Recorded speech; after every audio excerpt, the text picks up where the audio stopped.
Goodbye Wonderland was very raw, very old school punk. Mixed with some other stuff, a little bit of pop punk in there. But Goodbye Wonderland brought in some of the blues origins of punk and rock and all that. But we went more into those other flavors with Hello Rejects. Rob Ruckus, Nick Collins, Kate Clover, Keith Semple, Isaiah Mitchell, Billy Harvey, Tim Howard. Check it out. Almost Famous Magazine. Welcome back to The Hang. Today, Wonderland Rejects are back for their second appearance with Alice on guitars and vocals, Dolly on bass, and Kitty on drums. They're bringing their aggressive DIY punk back with a lot more to say. I'm your host, Scott Saldinger. If this is your first Hang, welcome. If you're here with us regularly, thank you for coming back. Please subscribe and share. You can also take us wherever you listen to your podcast, whether it's Apple Podcasts, Spotify, iHeartRadio, or anywhere you find your podcast. Their new album, Hello Rejects, arrives August 29th. They're channeling social frustration, resilience, and the determination to build something meaningful. And we have a tangent meaningful something as well, all on their own terms, because they're also launching Artisan, Octopus, a new live events collective built around music and community. So let's welcome back Wonderland Rejects, Alice, Dolly, Kitty. Welcome back to The Hang. How are y'all doing? We're doing great. Thanks for having us back. Thank you for having us, Scott. Thank you for having us. Absolutely. I can't believe it's been like, let's see, I'm not good at math, so let's see, March, April, May, June, like almost 6 months since I've last seen you. You guys blew it out at Doll Fest. Tell me about what that was like. That was a lot of fun. That was such a beautiful experience. Such beautiful goddess energy that entire weekend. It was a growing experience for us. Oh my goodness, yes. Yeah. We're grateful to have been part of something so beautiful, and we gained a lot of inspiration from it. Well, and I'm sure you probably gained a new fan or two as well. I mean, the audience was great, and then I believe you guys came in during the weekend too, right? I think I saw you on one of the other days, didn't I? You came in to check out some of the acts. Were you there? Yeah, we came in. We came in on the Sunday event. Yeah, right. Yeah, we love Black Gold Sun. They were playing that day. Mm-hmm. And they've got a new EP out. Have you heard it? Oh, it's fantastic. Yeah. They're crushing it. Like, oh my goodness. Love we them. have a show coming up with them August 22nd at the Fireside Lounge in Alameda. It's the She Shreds Festival event, and we can't wait. We've done shows with them before. They're fantastic, great people. Yeah, the friends we made from Doll Fest are like just amazing, and just to be sitting in their shared energy as well has been that's been a big takeaway, at least for me.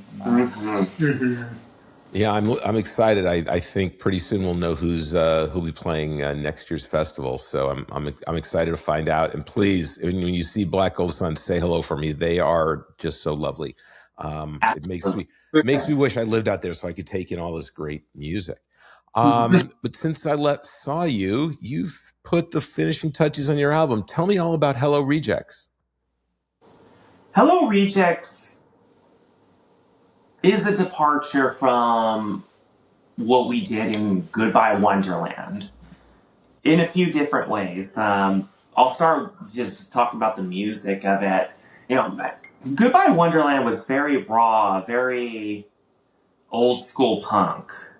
Mixed with some other stuff, a little bit of pop punk in there. But Goodbye Wonderland brought in some of the blues origins of punk and rock and all that. But we went more into those other flavors with Hello Rejects. There's still the continuity there. You could still tell it's us. There's still flares of that punk rock sound, but we're bringing in other things. We go deeper into blues with this one. We integrate rap. There's a song that has a couple doses of Tejano. There's and so we've a lot of this album we consider new grunge. As grunge brought, the grunge we know of like the late 80s into the 90s, throughout the 90s, brought in a lot of eras from classic rock to more, like what would ultimately lead to new metal.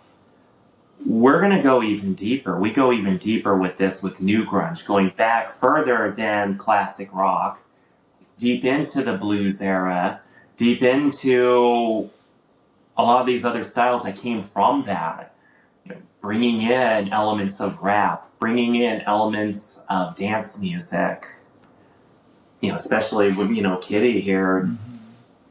Well, you want to tell them about... Oh, absolutely. Like, there's just been, like, so many, like, evolutions in just, like, how I go about drumming, like, and what I want to do to match these songs, like, that everybody has just done such a great job with. And, I a lot of times I found myself, like, when I'm warming up behind a kit, when I'm just doing solo practice, that I'm warming up to mostly, like, hip-hop dance, EDM and stuff like that. Whereas from our last interview, like a lot of like my influences and things like that were much more from like metal and industrial. Like I don't really adhere too much to metal anymore. I still have a little bit of industrial just due to the crossover of that into techno. But like a lot of like my drumming has evolved, even from like when you saw us at like Dollfest, to put a lot more like dance beats and things like that keep everybody like moving, like with just so it's like, oh my goodness, like we're like really like dancing to these amazing bluesy things. And I like to be just it means a lot to contribute to that with like dance type sounds like classic hip hop and various elements of techno and EDM. Nice. It's interesting because I last time I talked to Black Gold Sun, they were talking about introducing some Afro beats into their music. So I love the fact that you're all willing to take the chance to mix something else into the stew, so to say, right? The musical stew, and see what kind of meal you create out of that. So I think that's great. Dolly, I'm wondering, I want you to tell me about your favorite song on the album. Oh, so every song on this album is fantastic, but my personal favorite is Thank You, Billie Holiday. It is groovy, it is swing, it is rock and roll, and it honestly is probably the most punk song on the album. As far as like subject matter for me goes. It's educational. This is another one where I had to outdo what I had written for bass in previous songs, just be like, okay, I have to think outside the box on this one. And so good. So good. So it sounds like everybody kind of, evolved a little bit with this album, coming from the first album, improved your skills and with a different angle on your songwriting. How has songwriting together changed since the first album? We, as we've been talking about, bringing in the other elements, that changes how we go about it. Like going, the old school punk formula has a very certain cadence. It has a certain rhythm to it. When you're bringing in a lot of these other elements, like we are, bringing in blues, bringing in dance, bringing in grunge, bringing in different eras of rock, and so on and so forth, bringing in some rap, we're not going to write songs the same way as if we were just going into that old school punk style. There's going to be a little bit more breakdowns. Like as a guitarist, I've been working on bringing more lead work into our sound. With Goodbye Wonderland, there's only one song that has a guitar solo on it, whereas with Hello Rejects, I think there's like 6. And lyrically is another significant change from Hello Rejects compared to Goodbye Wonderland. Dolly was talking about the subject matter of Thank You, Billie Holiday, which was, talking about the contributions that the Black blues artists of the early 20th century and even before, the contributions they gave to everything that's played today, from rock and roll to punk rock to grunge and metal, rap, country, I mean, and so on and so forth. Any kind of popular music, it came from that era. It came from those musicians. And that theme exists in a lot of the other songs, you know, like a lot of Goodbye Wonderland talks about our own personal struggles as queer trans women. But for Hello Rejects, there was a process of decentering. You know, there's a lot of stuff happening in this country right now. And it's not just happening to trans people. It's not just happening to queer people. We know what's going on with these ICE raids. We got to be there for our neighbors. There's lynchings happening in the country, and like it's not even coming into the newspapers. Nobody's even talking about it, and that's really messed up. You know, like people talk about, oh, well, we're past this, we're past that. No, we're not.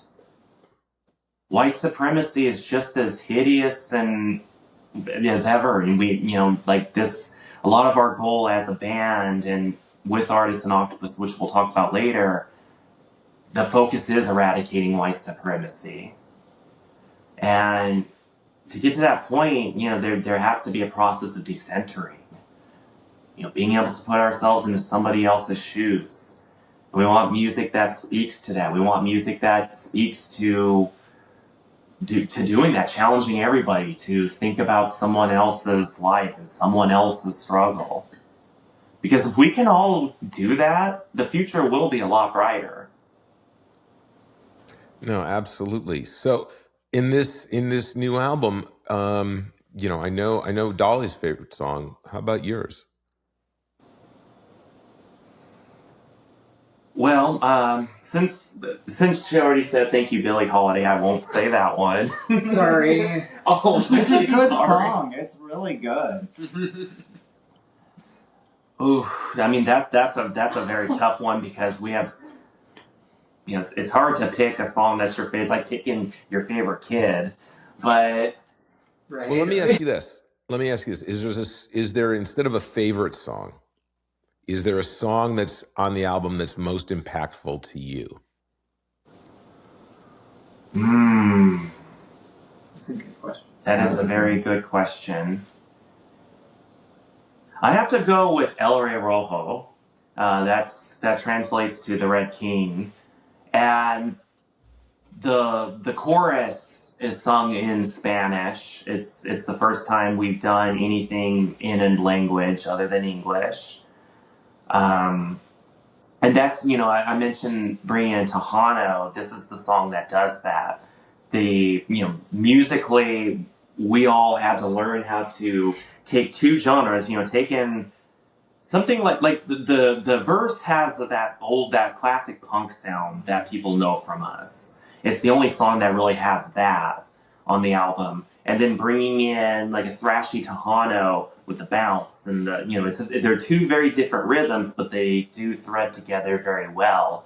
Where we have a 4 count to go from da da da da da to doom da doom da doom da, and Yeah. we each had to grow individually, but we had to grow together to pull that off, to make it make sense.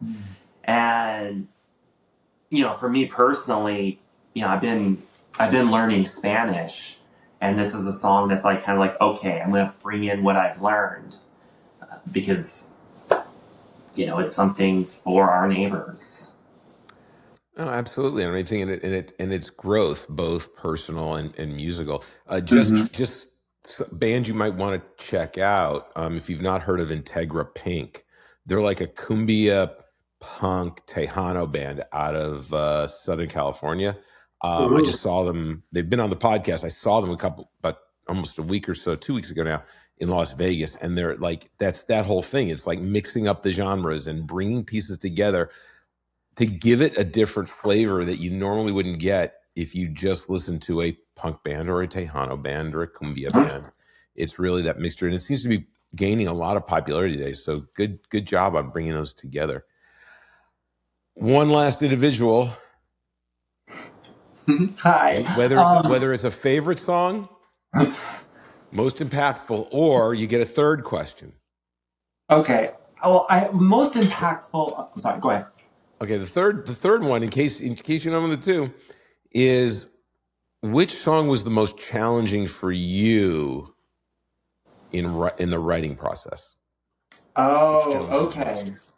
Oh, I like that. Okay, that changes my answer. This is fun. I'm gonna say that like probably like the most challenging then like for me was our slower song that's on the album, "Cardboard Me," and it just deals with like anybody who's ever been like in a situation where like the relationship was completely lopsided.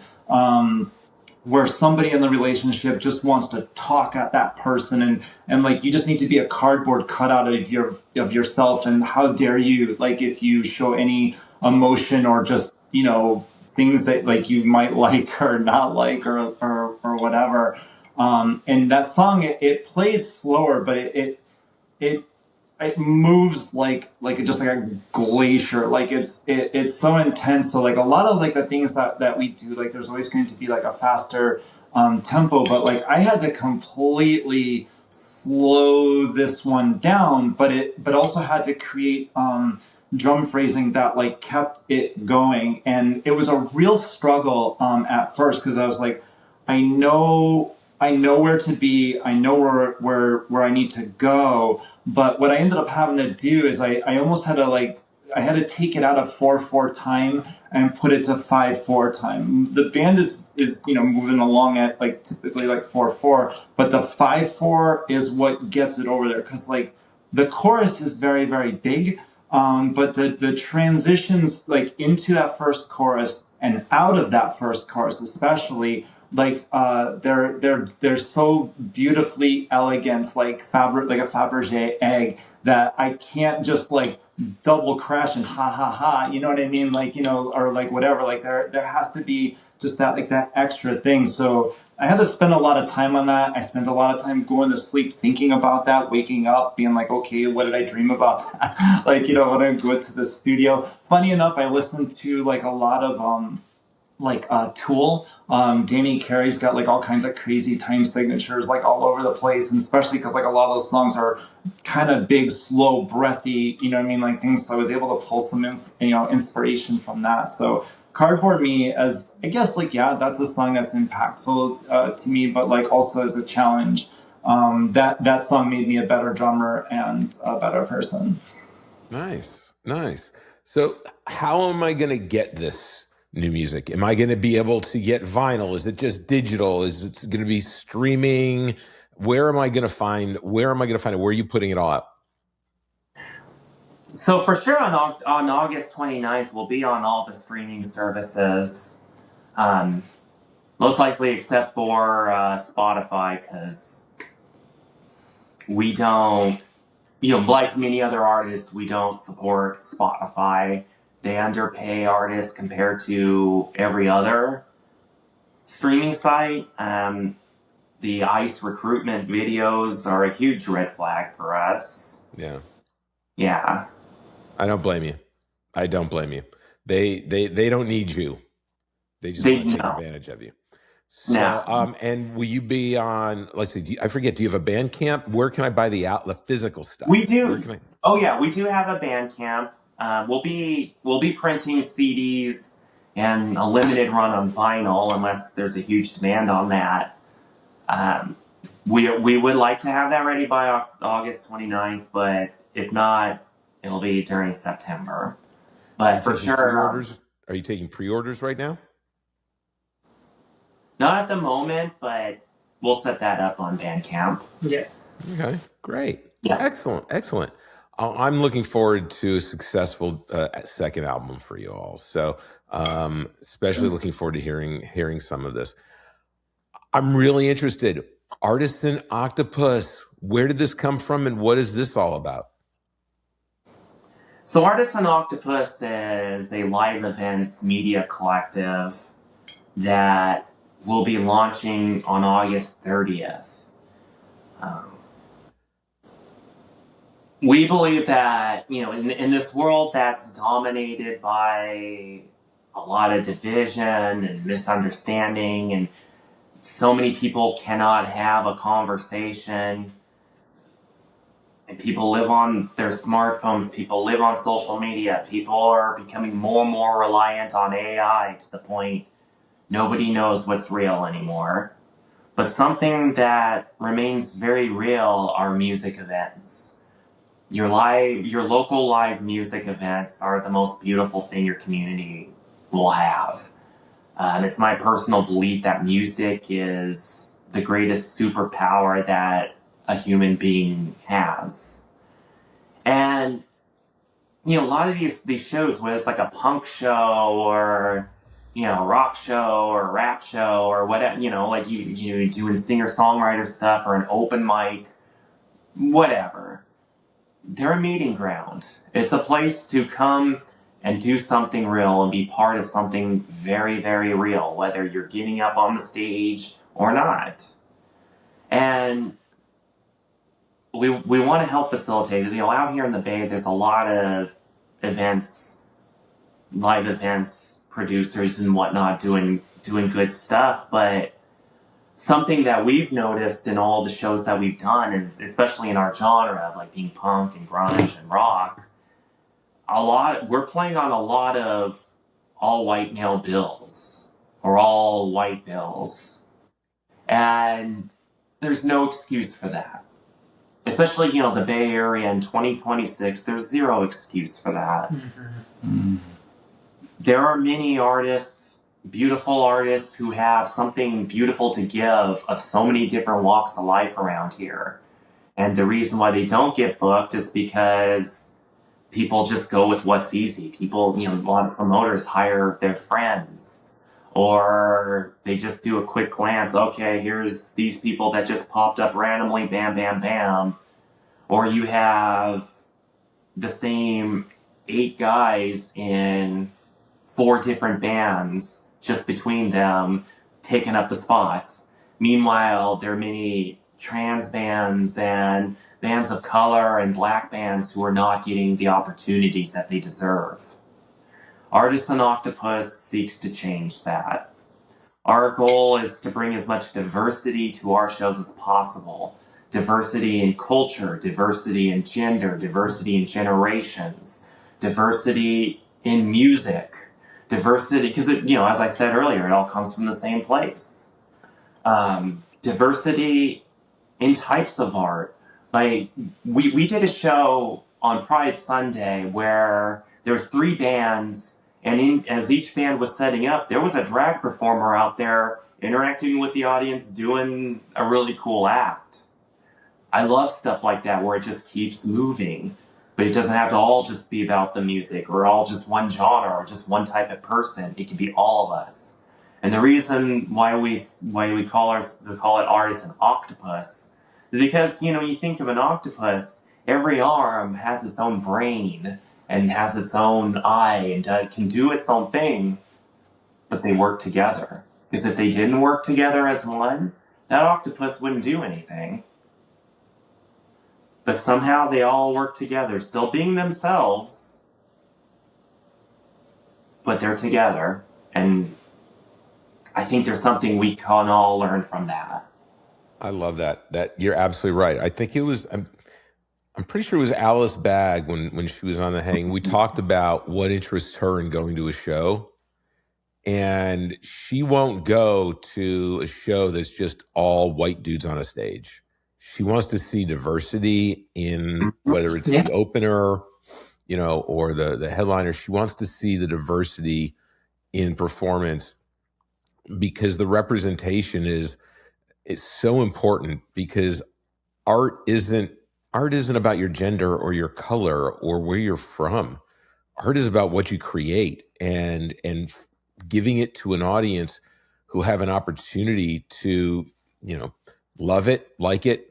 They can even hate it, but you get to give it to them and let them make some decisions as opposed to just being kind of vanilla, right?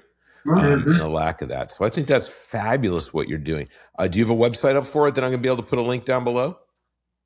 Not yet, but we're going to be doing that before our launch. All right. To stay tuned for any updates on our album and Artisan Octopus, follow us on Instagram.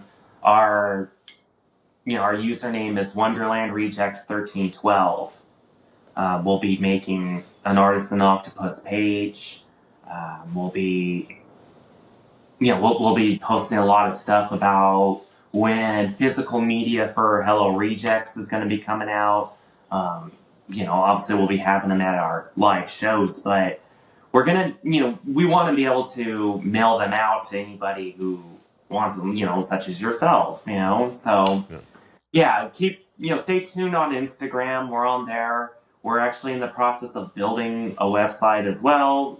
We'll be linking that to Instagram, so just stay tuned. All right. Well, we're going to put it all there. And then if you follow them on Instagram, you can follow them each individually. Because I must say, Dolly, because you're in such great voice today, and you're really just, taking up all the oxygen in the room. I have to tell you, Dolly, the posts on Instagram that like your mom puts up, right? The adoration. Is it your mom? I think it was your mom. I saw one post, or is a friend. No, wait. I'm sorry.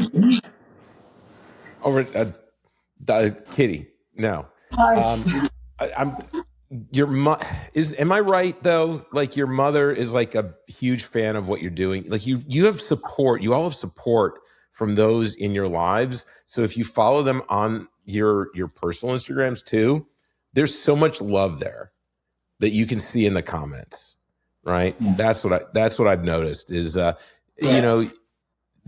idea that there's only art for certain people in certain places of a certain way, but then you get into seeing all of the support that people get because of what you bring to the world is so heartwarming, right? And I think that's kind of like what keeps people going, and it's that kindness and love. So I highly recommend you follow not only the group, but follow their Instagrams as well, right? So you can see the love that they get from their fans, they get from their families, and then their friends, and then what they're putting into their art. Because I think that's super important to get to know really the full story. Where else this fall, autumn, end of year, can you believe we're halfway through already? Holy cow. Where else are people going to find you? Do you have any gigs lined up for the remainder of the year? We have a lot of things coming up, and this summer has been very, very, very busy. We had 8 shows in June alone. We're doing this. We're at the tail end of a short, a couple week hiatus, but we're about to do a couple shows in San Francisco. We got Kilowatt on, what is that, the 24th? 26th? 26th. Yeah. 26th? I think 26th on Sunday. And then on July 30th, we're going to be at El Rio, which is also in the city, but it's that's going to be a very special show for a lot of reasons. But the biggest reason is we'll be raising money for the trans legal fund for a lot of the people fighting a lot of the anti-trans legislation going on. We're raising money for those that are fighting in the courtrooms. Yes. August is going to be a very good month. We're going to be going all around the Bay for that one. So again, just we have a big flyer on Instagram that has all of our summer dates. We're going to be doing a big Riot Girl Fest. We're in the midst of putting that together for September, and we're really excited about that. There's going to be 6 awesome Riot Girl bands, including us, from around the Bay. And yes, stay tuned for those details because we're still writing them. Yes. Awesome. Well, it sounds like you're pretty active, and y'all are you're gaining momentum. I like to hear that. You're definitely gaining momentum. I think that's fabulous, and hopefully one day you'll be able to, I'll be able to see you here in Dallas. Maybe you never know. Get on the road. But I think I really appreciate what y'all doing. The bringing consciousness of diversity to community is so important because we just can't all think that because anyone different than us is just us unlike us, when we're more alike than ever. But you have to have that vision to see it. You have to have your eyes open to accept what you see and accept those around you. Because I don't know about you, but last I knew, we're all born the same way. We all die the same way. And no matter what our color of our skin is, the gender we have, where on the planet we come from, we're all made of the same stuff. And we have to respect each other for that. So I applaud you on all the work you've done and the messages that you have. And I can't wait to see what happens with Artisan Octopus. I'll keep my eyes open for that as well. And we'll have all of the links down below. Sound good? Sounds fantastic. Sounds awesome. Excellent. This has been fun. I hope maybe next year there'll be another album. We get another chance to catch up. You never know when I may be out there in the area. I like to plan my trips around gigs, so I keep my eyes open. Everyone, you'll find the links below. We have to support our artists. We have to purchase their music, not rent it, purchase their music. Number 2, we purchase the merch, whether it's buying a piece of vinyl, a CD, something at a show, and we have to buy tickets to those shows. Music happens in the community. Be part of that community and support the bands that matter to you. That little bit of support goes a long, long way. So Alice, Dolly, and Kitty, it's been great to see you again. We will, you know what, it's been 6 months, maybe in another 6 months, we're either doing this again or we'll see each other in person. You just never know what tomorrow brings. Everyone, thanks for hanging with us. I'm going to link their first appearance down below so you can get to know the band a little bit. So we'll have that in the description down below as well. And keep supporting them. Keep supporting your bands. I appreciate you coming back. And it was so good to see you all. It was so good to see see you. you. Like, oh my goodness. Oh, I am touched. All right. And with those hearts, everyone, remember, every single day, give yourself a little love. Give yourself a little acceptance. Give yourself a little compassion. Then go out and give that to other people, because the feeling you get back helps you get through every single day, good, bad, or otherwise, and get you to tomorrow. And we could all use that in these times we live in. So good to see you all. Thanks for joining us, everyone. We'll see you on the next episode. Catch you all soon. Bye for now. Thank you, Scott. Thank you, everybody. Thank you, Scott. Thank you, everybody. Thanks, everybody.